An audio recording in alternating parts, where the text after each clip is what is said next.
Hi, good day, guys. My name is Charles Joseph sailing in from BSC2-15. So today I will be sharing and talking about the civil liability. So let's get started. So civil liability, according to the Article 104 of the RPC, civil liability includes restitution, reparation, identification for the consequential damages. So the basis of this civil liability and the broader concept of the civil liability means that any person who committed or criminally liable is also civilly liable. So because when committing an offense or when making an offense, you offended the two parties, which are the state and also the private offended party. So in the case of people of the Philippines versus Wagas, or the GR number 157943, he committed an offense of estafa. So what is estafa? So based on the Article 315 of the RPC, so estafa or swindling means that any person who shall defraud another by any means mentioned here and below shall punished by. So by means of any of the following false pretenses, fraudulent act executed prior to or simultaneously within the commission of the fraud. So by post-dating a check, by issuing a check of payments of obligation, and etc. So estafa easily means defrauding of someone's property or using or robbing someone using a trickery or a trick. So, tinitrick mo yung ibang person to rob and not the use of physical harassment to rob or something. So, in order to constitute estafa, according to statutory provision, the act of um, post dating or issuing a check in payment of an obligation must be efficient cost of defraudation. So the essential elements of it, so dun sa case na yan of which is the people of the Philippines versus Wagas, is the check is post dated or issued in payment of obligation connected at the time of the check issued, and next is lack of insufficiency of funds to cover the check, and next is the damage to the payee thereof. So that is the civil liability, so the damage itself to the payer or the dun sa nasaktan or the offended party. So upon it, so Wagas defrauded Ligaray by issuing a check. So that's what I'm talking earlier, that um, Wagas is defrauding Ligaray, or Ligaray is the offended party by issuing a check. As I said earlier, according to the Article 315, which is the estafa. So upon the decision of the court on July 1, 2002 by the RPC Branch 58 in Cebu City. So, acquits Gilbert Waga. So, he was acquitted to the crime of estafa, but order him to pay or order him to pay Alberto Ligara, or the offended party, 200,000 pesos, or the amount of 200,000 pesos as the actual damages plus the interest of 6% per annum. So that is the order of the court, where he or Wagas must pay 200,000 pesos plus the 6% interest per annum for the payment of the damages that he committed, which is estafa. So that's all for today, and I hope you understand and you learn a lot from it. So thank you. Good day, I'm Coordinator Moya of BSC2-15. To further understand the case digest about Wagas and the people of the Philippines, as per Charles have already disclosed about the facts. In this case, in addition, which issues did the prosecution establish beyond reasonable doubt the existence of all the elements of the crime, estafa, as charged as well as the identity of the perpetrator of the crime. In the ruling, the appeal is meritorious. In every criminal prosecution, however, the identity of the offender, like the crime itself, must be established by the proof beyond reasonable doubt. In that regard, the prosecution did not establish beyond reasonable doubt that it was Wagas who had defrauded Ligaray by issuing the check. First, Ligaray expressly admitted that he did not personally meet the person with whom he was transacting over the telephone. Second, the check delivered to Ligaray was made payable to cash. Under the negotiable instrument law, this type of check was payable to the bearer and could be negotiated by mere delivery without need of an endorsement. This rendered it highly probable that Wagas had issued the check not to Ligaray, but to somebody else like Cañada, his brother-in-law, who then negotiated it to Ligaray. Relevantly, Ligaray confirmed that he did not himself see or meet Wagas at the time of the transaction, and thereafter, and expressly stated that the person who signed for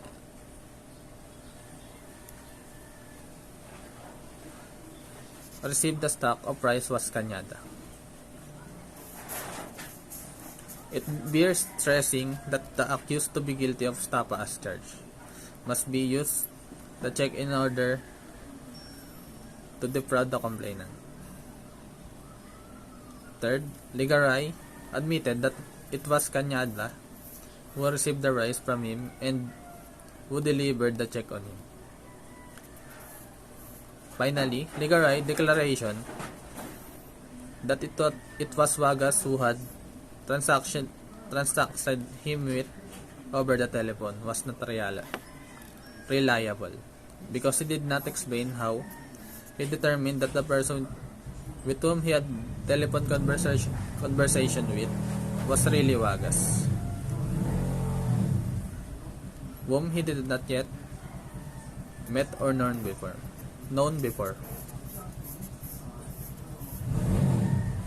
The letter of Wagas did not competently establish that he was the person who had conversed with Ligaray by telephone to place the order of the rice. The letter was admitted exclusively as the state's rebuttal evidence to controvert or impeach the denial of Wagas entering into transaction with Ligaray. Wherefore, the court reverses and sets aside the decision rendered on July 11, 2002 by the RTC, Branch 58 in Cebu, and acquits Gilbert R. Wagas of the crime of estafa on the ground of reasonable doubt, but orders him to pay Alberto Ligaray the amount of 200,000 pesos as actual damage plus interest of 6% per annum from the finality of this decision.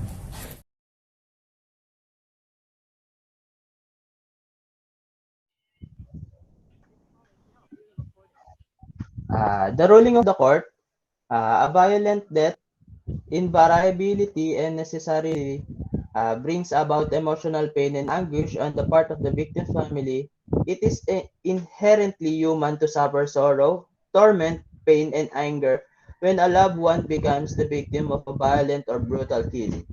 Such violent death or brutal killing not only steals from the family of the deceased this precious life, deprives them forever of his love, affection, and support, but often leaves them with the yawning feeling that injustice has been done to them. The civil indemnity and moral damages are fixed at 75,000 each because homicide was a gross crime. Lastly, The lower courts limited the civil liability to civil indemnity of 50,000 pesos. The limitation was a plain error that we must correct. Moral damages and civil indemnity are always granted in homicide, it being assumed by the law that the loss of human life absolutely brings moral and spiritual losses as well as definite loss. Moral damages and civil indemnity require neither pleading nor evidence simply because death through crime always occasions moral sufferings on the part of the victim's heirs. As the court said in, in People versus Panado. Uh, that is a result that is not desirable. Hence, the court has issued guidelines designed to balance the need of persons charged with crimes to afford to them the fullest opportunity to establish their defenses. On the one hand, and the public interest in ensuring a smooth, efficient, and fair administration of criminal justice on the other. The first guideline is to restrict the concept of newly discovered evidence to only such evidence that can satisfy the following requisites, namely: 1. The evidence was discovered after the trial. 2. Such evidence could not have been discovered and pronounced the trial even the exercise of reasonable diligence. 3. The evidence is material, not merely cumulative, corroborative, and impeaching. And number 4, the evidence is of such weight that it would probably change the judgment if admitted.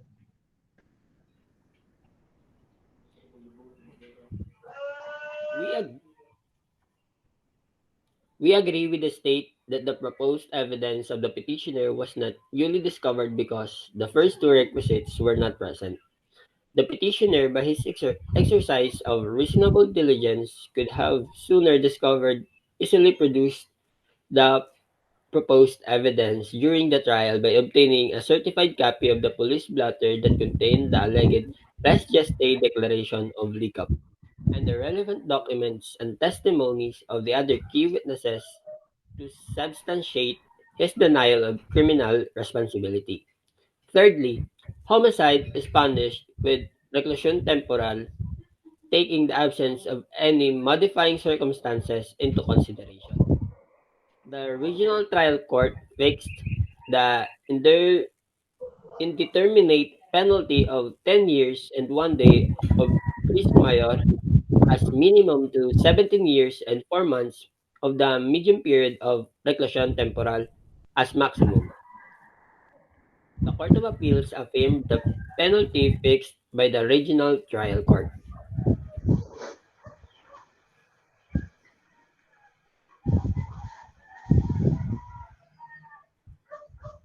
On On February February 10, 2003, the RTC pronounced the petitioner guilty as charged, decreeing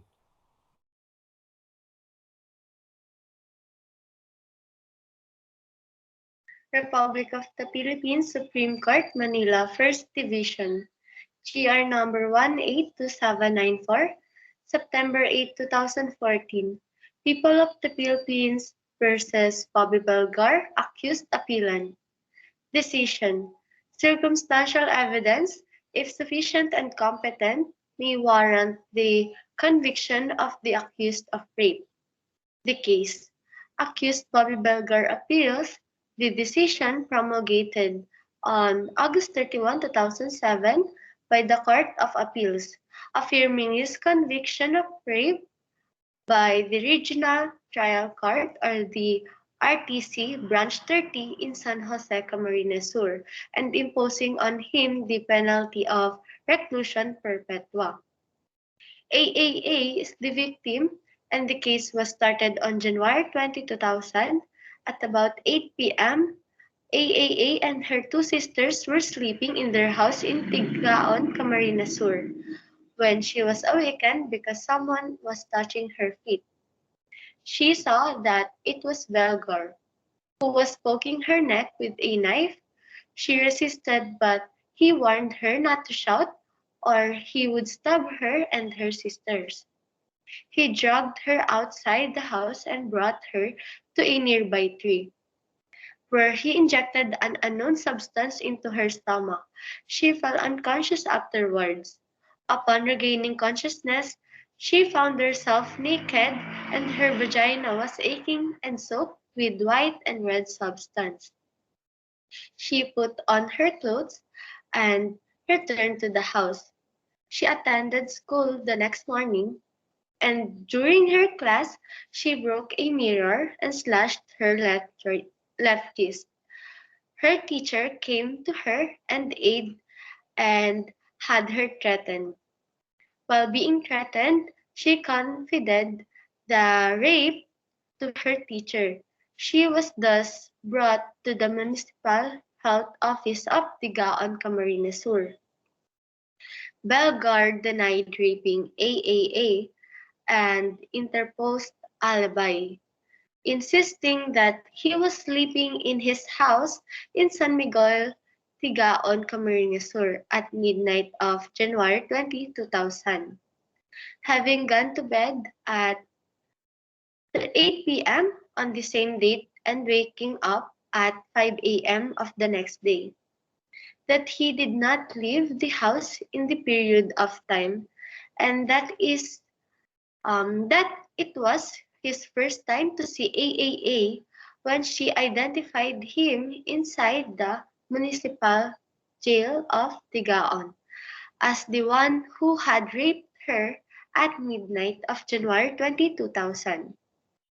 On appeal, Belger contended that the rape had not been proven because no direct evidence of sexual intercourse were presented due to AAA having been unconscious during the rape, and the non-submission for laboratory examination of the red and white substance in AAA's vagina cast doubt on the charge of rape, and that the RTC properly rejected Belger's alibi upon finding AAA's testimony credible.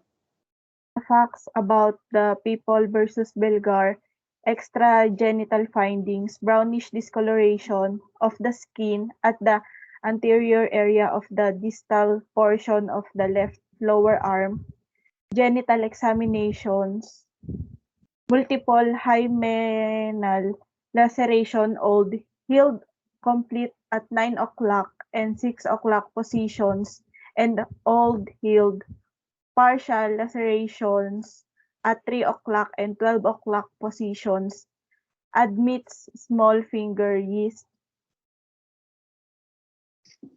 issues. Belgar's sole contention for reversal is that the court accord in finding the accused guilty of the crime of rape when said victim was unconscious when the incident happened.